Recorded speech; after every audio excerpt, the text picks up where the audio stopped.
Our topic in this video compares be in Standard English and the usage of be in the vernacular. Standard English uses the no s and s forms to indicate present orientation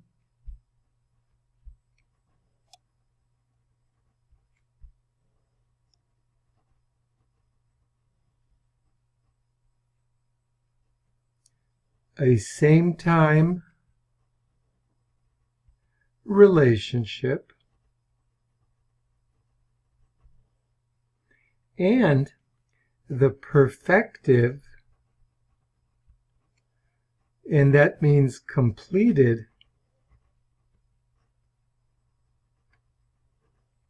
aspect. And that's what we talked about earlier in our previous videos.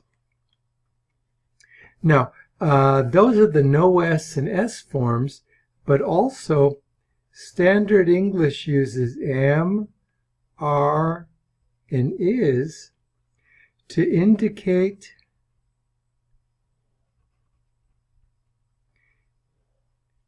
a state of being in the present, same time,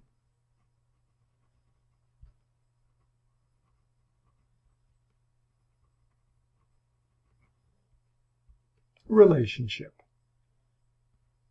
So, for example, let's take a look at a few. For example, I walked to school 3 days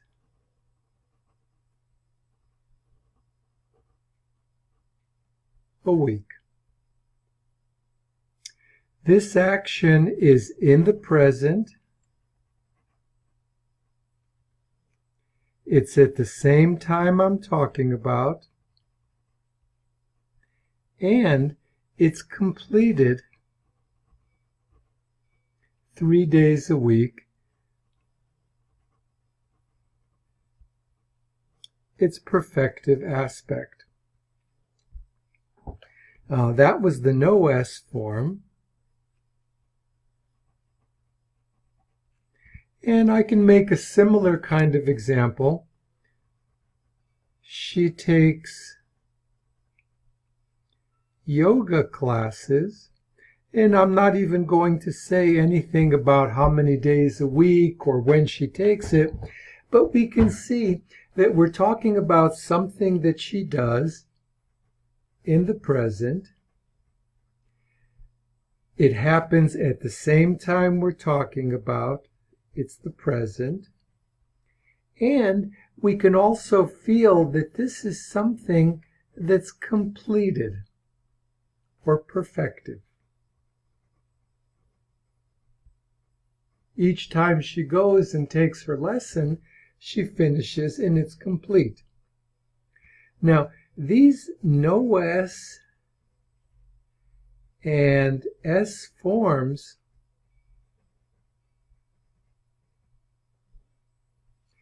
indicate actions that are also repeated. And this is going to be an important point for us. No s and s forms talk about actions that are repeated. For example, you drink coffee in the morning.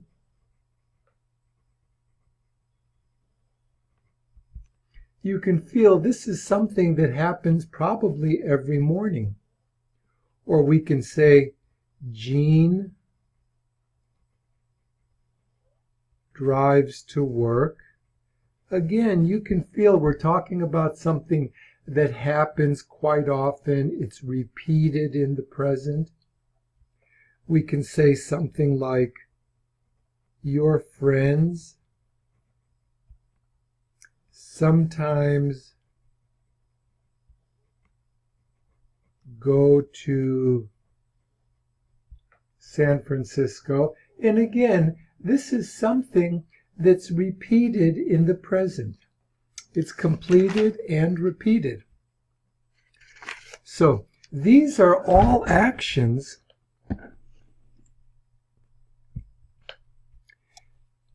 These actions are, and it's going to sound a little bit funny. Well, let me get down a little bit further. These actions are all, let me go down over here. These actions are all repeatedly, it sounds funny to say this, but they're repeatedly completed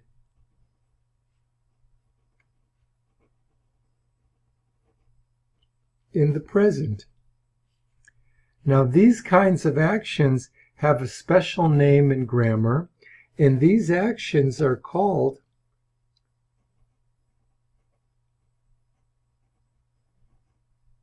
habitual. The no S and S forms are very well known for talking about habitual actions. Now, we can also add be in its inflected present forms. That's am, are, is. And inflected means that I've changed the appearance of this word somehow to indicate a grammatical function that it has. So am, are, and is have grammatical functions of present. They also align or agree with different subjects. But we can add am, are, and is to these habitual verbs, because even though it refers to a state of being, am, are, and is can have a habitual sense. For example, I can say, this is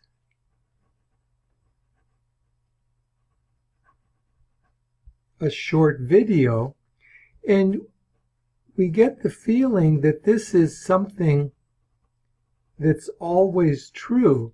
It sort of feels like it has a sort of habitual kind of a sense to it. Or we can say something like, you are tired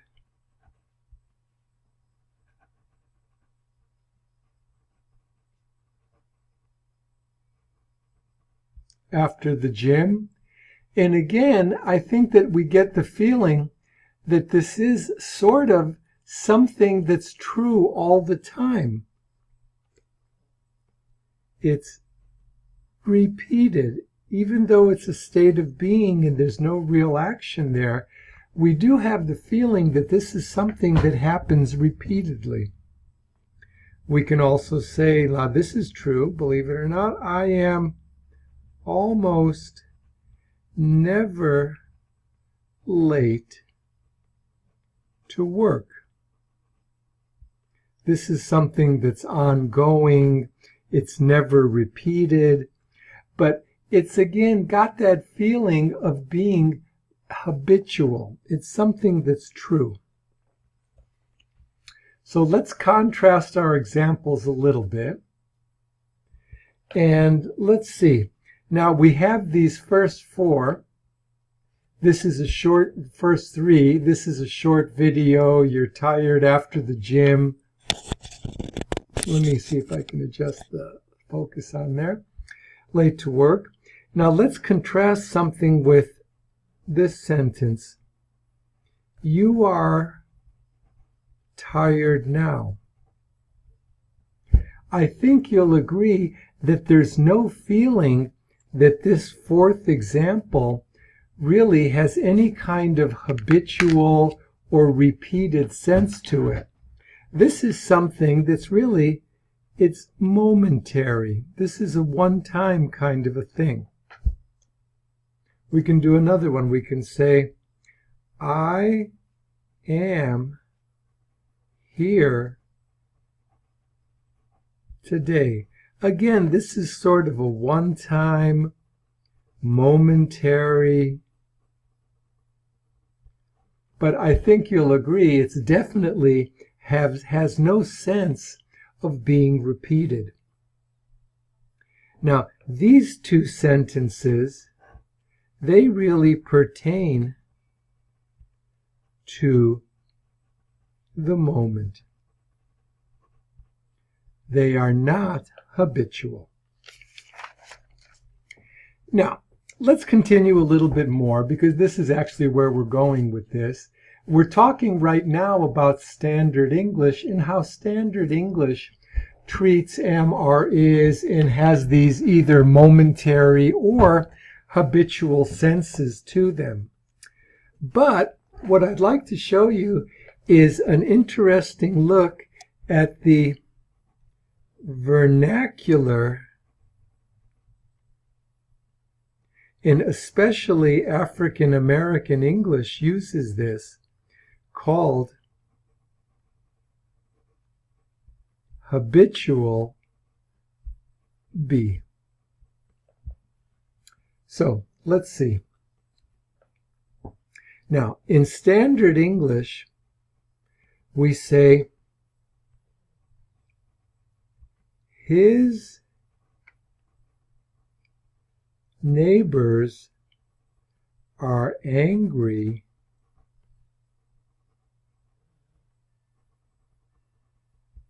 with him. But the vernacular says it different.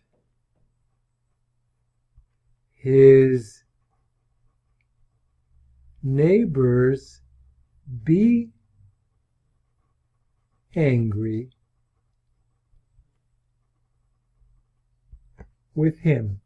This is what we're calling the vernacular use of the habitual be. Now, English also, it frequently uses frequency adverbs to convey a habitual sense. Ooh, let me see if I can make this focus any better. So, for example, words like always, often, sometimes, seldom, rarely, never. These words are all called frequency adverbs because they tell us how often something happens. And when we use the habitual be, very often it is connected or it includes the use of some of these frequency adverbs. So, for example, let's take a look. Now, Standard English might say something like,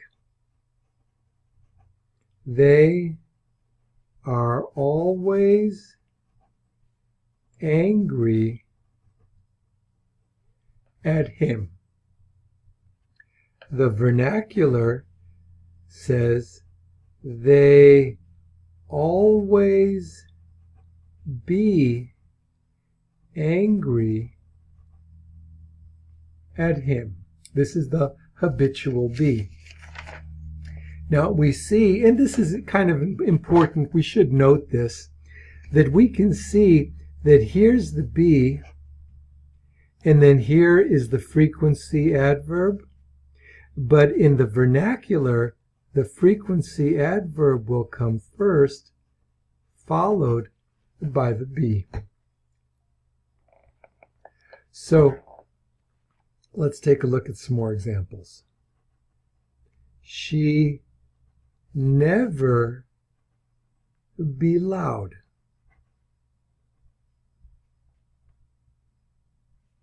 In standard English, so the vernacular, in standard English, we'd say, she is never loud. The vernacular will say, I always be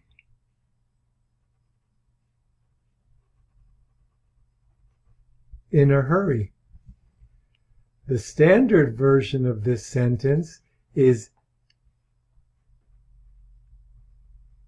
I am always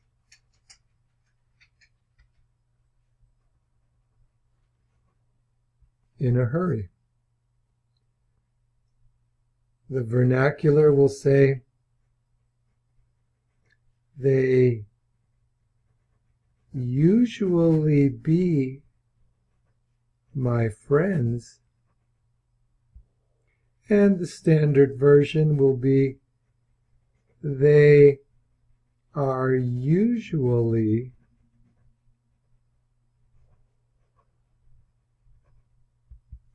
my friends. Now, what we can see, and I wanted to show you these particular examples, because what I'd like to show you is that adjectives like loud, that's an adjective. Prepositional phrases like in a hurry, and noun phrases like my friends, noun phrases or nouns, we see that all of these kinds of words, all these parts of speech, follow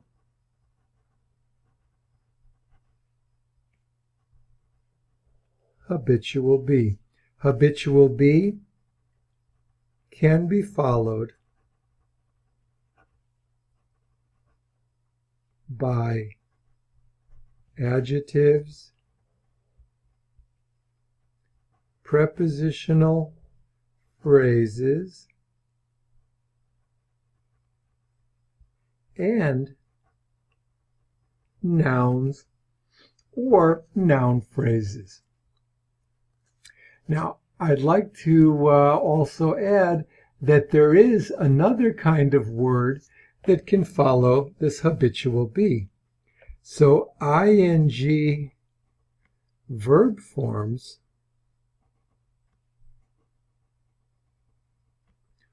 also follow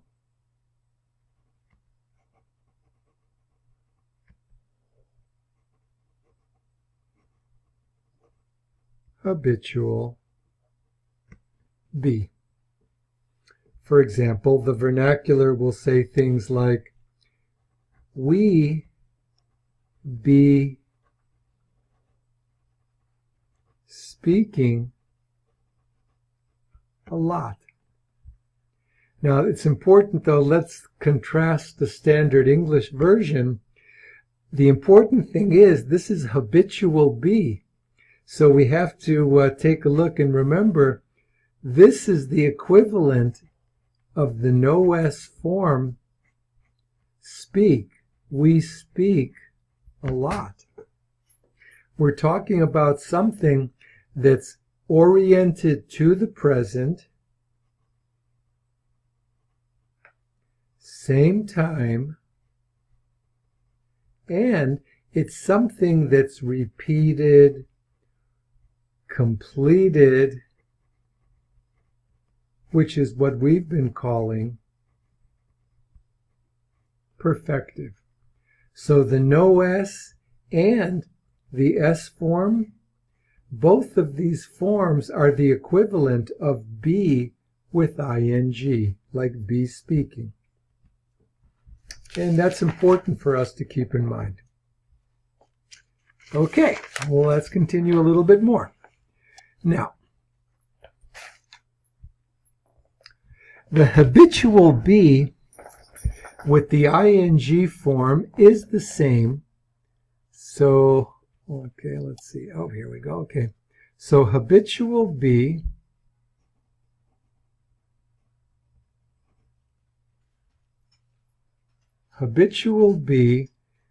together with the ing form equals the no s and s forms of Standard English. So this is the vernacular, and this is the standard. Let's do another example. He be running each day. This is the vernacular, and the Standard English version of this, he runs each day. We can see we have the S form. Okay. We're okay, I hope. All right, let's continue a little bit more. Now, ing is one form of the verb that goes together with be, like we saw in Standard English. You know, we do say am running, is running, but also there are other verb forms that go with this be. For example, passive sentences like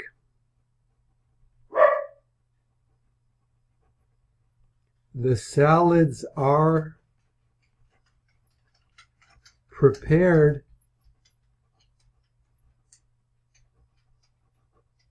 by the chef. This is Standard English. It's a passive sentence. And passive just means that the subject receives the action. Now, if I wanted to use, and of course I can say the same sentence with the same sense or same idea in a vernacular with habitual be, and it looks like this. The salads be prepared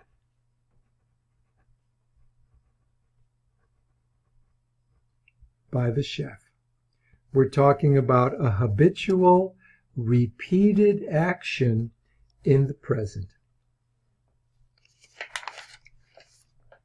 Now, in negative sentences, and this is kind of fun, we'll see how this looks. Now, in Standard English, let's take a negative sentence. Okay, we'll put down negative here because that's our topic. Okay, in a negative sentence, we take am, are, and is, and we join it with not. And there's a few ways to do this. So, for example, you could say, I am not home. Or you could say, I'm not home. Both of these are possible. We'll see we have a little bit more options with are. You are not home. We can also say you're not home, so we contract the R and the U, or we can contract the R and the not and say you aren't home. So there's three versions of this negative. And it's similar with is. He is not home.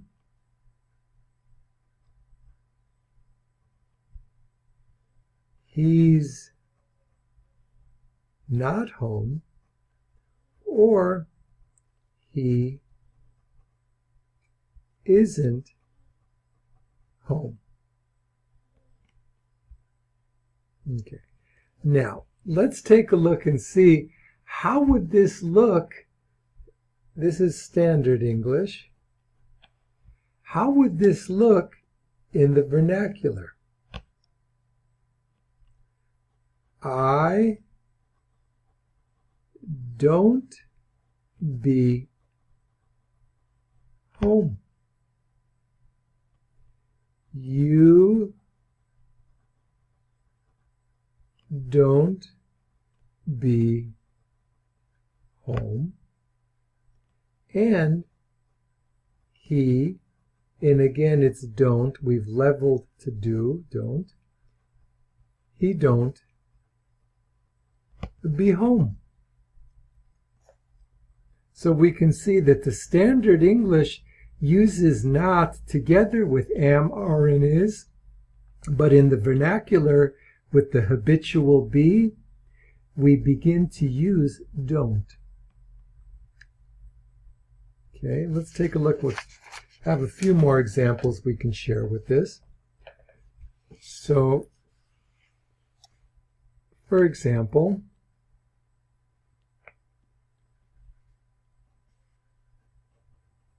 and this is the vernacular, the car don't be washed. It always be dirty. And she don't be coming here.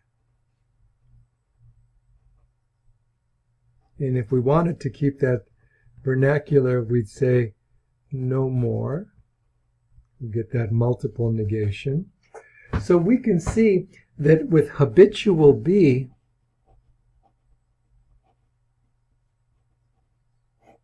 we can express all the same ideas we express in standard English in the habitual, but with negative, we use be with don't.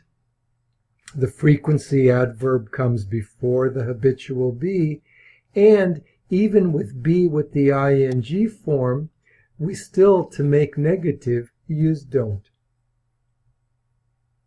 Now, what happens when you have interrogative sentences? And that really means what happens when you ask questions. So, first, let's go back to Standard English. Standard English actually inverts the helping verb and brings it to the front. So they'd say, for example, am I home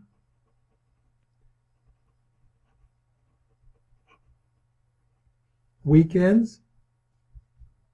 Or somebody might ask you, do you work anymore? Or is he with his family?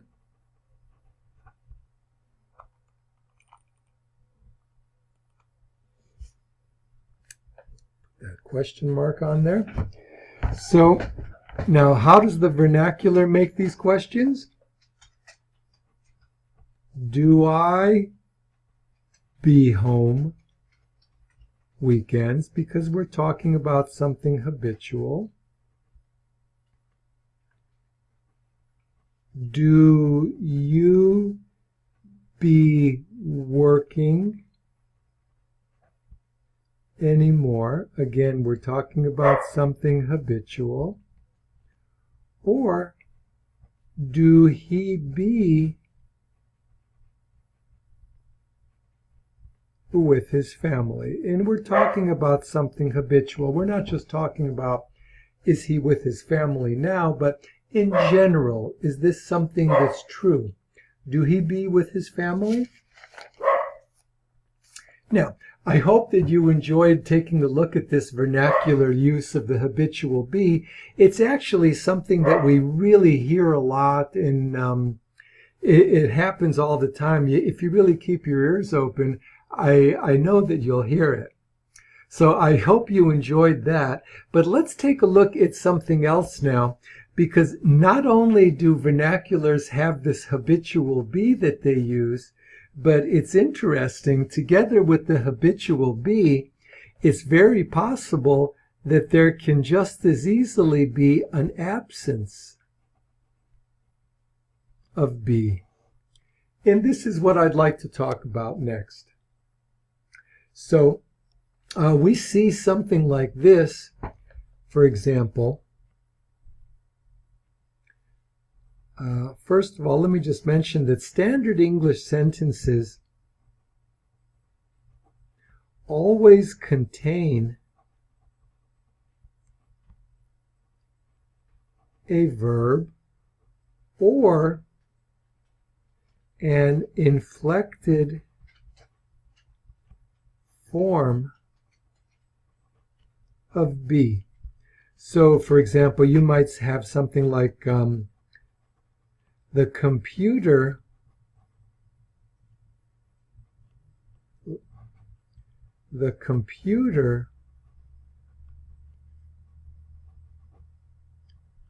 helps us a lot.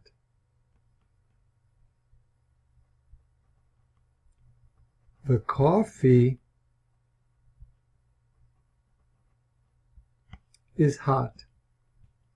So we can see there's always either a verb or some inflected form of be. But Southern English, Southern vernaculars, and also African American English, and other English dialects, especially those influenced by English as a second language learners, omit be. And this be that's omitted is omitted from sentences only, so let's write this down. So vernaculars omit be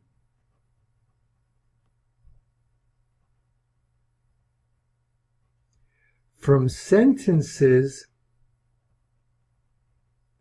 where contracted forms of be are used. And also it's important, though, to remember that we can omit the be if the be would be contracted in a standard English sentence, and the habitual or completed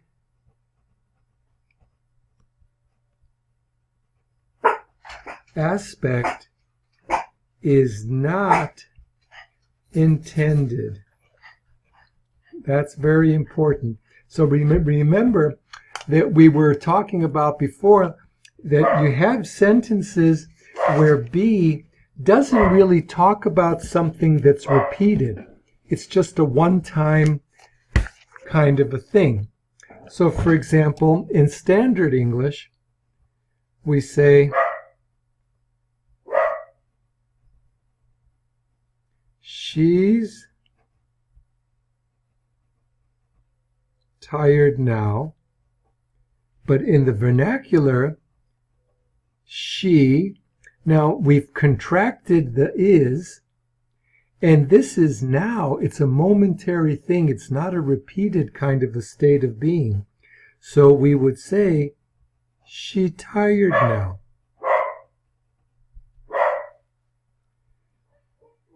In standard English, we'd say,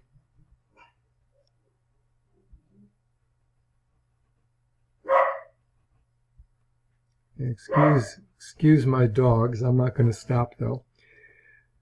She is working now, but in a vernacular, it's momentary. She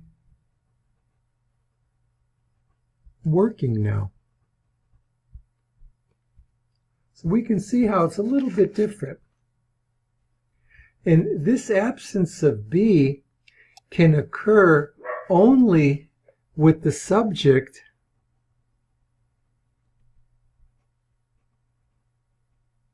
Absence of be occurs only with the subject of a sentence or clause. And a clause is just another word for a sentence or a group of words that has a subject and a verb. So, for example, in standard English, we would say, I know who he is. Now, in standard English, you can't contract he is. You can't say, I know he's. It doesn't work. Now, that means that in the vernacular, you also cannot omit the be. And in the vernacular, the sentence would look the same. I know who he is. And let's just take a look at a few more. In standard English, we would say, you are in school today. This is a one-time thing. It's not repeated. So the vernacular, now we can have an absence of be. You in school today. Standard English. They are busy. We can contract it. They are busy. So in the vernacular, we'd say they busy. We're talking about them, that state of being now. It's not something that's repeated or, completed a number of times. Standard English.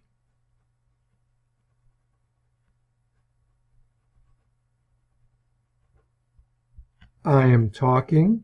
This is an action that's only now. It's not repeated. So the vernacular, we can also contract I am to I'm, which means that we can have an absence of be. I talking in the vernacular. So at this point, I would say that we actually have gone over a lot of the verb system of standard English, and we've contrasted it quite a bit with different vernacular styles and different vernacular dialects. So I think at this point you are pretty able to actually distinguish quite well between standard English and vernacular varieties. Now, we'll continue to add to our information base in the weeks to come. We still have a few more topics to discuss. But for now, thank you very much for watching, and I hope you've enjoyed this lesson.